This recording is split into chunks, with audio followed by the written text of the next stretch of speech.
Learning more about an Uber passenger shot and killed in Buckhead, and police are telling 11 Alive that they believe that that woman was actually targeted and her killer is still on the loose. 11 Alive Bobeth Yates is live close to where it took place on Lindbergh. So Bobeth, what's the latest? Well, Ron, we found out the shots were fired at this intersection behind me. In fact, that second lane right there. And as police investigate, they're asking anyone with information to come forward. It was rapid fire. It looks like she went down to the floor for cover.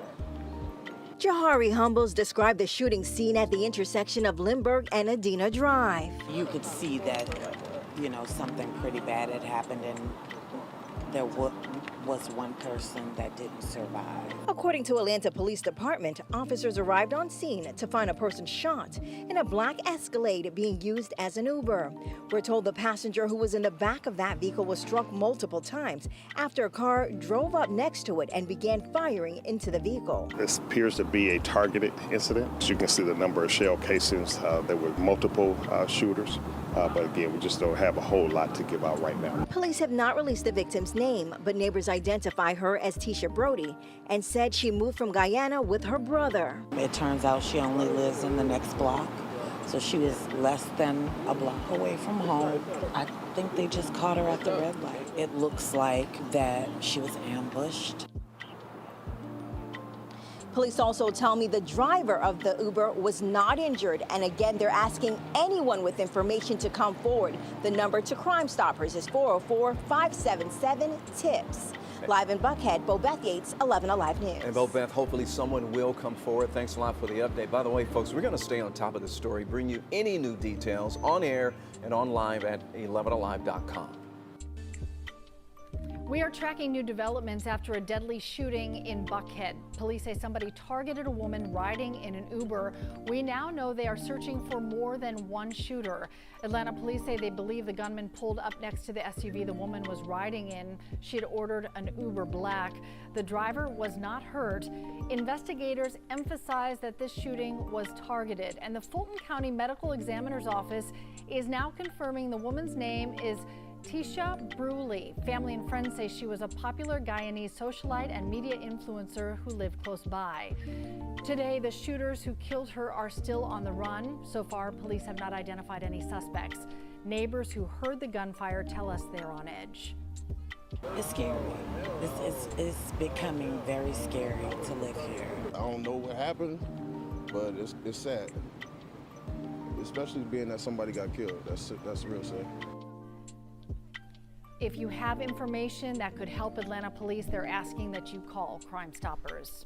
Former Family Feud contestant Timothy Bleefnick has been found guilty of murdering his estranged wife during a bitter divorce and custody battle. Prosecutors say he broke into Becky Bleefnick's home through a second-story window and shot her 14 times in February. The mom of three was an accomplished nurse and fixture in her local church. Becky's friend and former co-worker, Christy Krause, joins us now. Christy, thanks so much for getting up this morning to talk about your friend. Condolences to you and all the rest of her family. Did y'all suspect anything like this could potentially happen with Timothy? Was his personality violent in any shape or form?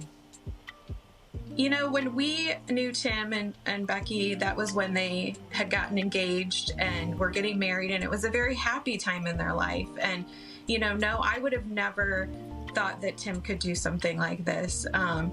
We had noticed, in the last couple years that his appearance had drastically changed and things just weren't great. And we knew that him and Becky had separated. But, I would have never... she reached out to people saying that she was scared, but knowing her, in 2008 and 9, you would have never thought. They seemed to be like the perfect family. Mm-hmm. When you said she reached out to people saying she was scared, what was she scared of? Was this after the divorce?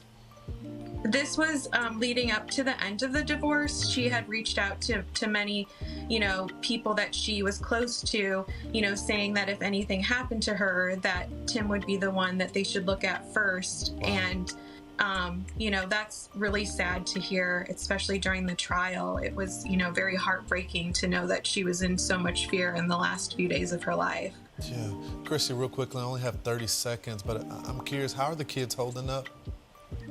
I do not know. I have not talked to the family, but, my thoughts and prayers go out to them. These 3 boys have lost both of their parents. It's heartbreaking to know what they have to go through for the rest of their life, that their father killed their mother. And, all I can continue to do is pray for them and hopefully offer happy memories from the past of their wonderful mother, who was just brilliant and beautiful and caring and just an all-around great person. Yeah, Christy, I would not want to be the person to have that type of conversation with those kids, but all we can do is pray for them. Thank you so much for coming on the program and talking about your friend. Thank you so much. Lexi, I told you about this. I just asked you, baby, to tell me the truth. It was not crying or nothing. What did you do to it? Okay, stop right here. Stop. Number 1 priority, guys. Number 1 priority is she just had a baby. I don't know if she's delivered the placenta. She's bleeding significantly. Yeah. I've spoken to the obstetrician at Loveless. They want her up there as soon as possible. Okay. I need your permission to transfer her for medical. She needs to be 19. Alex Trevizo, 19, reportedly denied her pregnancy, blaming her weight gain on birth control pills. But what has been reportedly revealed the truth to some of her school classmates, the teen's former friends told. She even planned to name the child Alex, the friend claimed. She knew she was pregnant and hid it from almost everyone, one former classmate said. According to the outlet, she told me she had just gained weight because she was on the pill. But what has been reportedly known is that she knew that she was pregnant, y'all. And she has been charged with first-degree murder and tampering with evidence in May after secretly delivering her baby boy in a bathroom at the Artesia General Hospital. She initially aroused suspicion after she was admitted to the hospital with back pain on January 27th, then locked herself in the hospital bathroom for approximately 19 minutes. Doctors and nurses eventually opened the door to a grisly scene. Blood-soaked Trevizo had done something to herself to try to terminate the pregnancy, allegedly. But one of the nurses found a dead, full-born baby in a trash bin. The red flags were there, her friend said, as Trevizo gained weight beginning in November. We didn't want to get in her business. The last thing you want to ask someone who looks like they've gained weight is if they are pregnant, one of her friends said.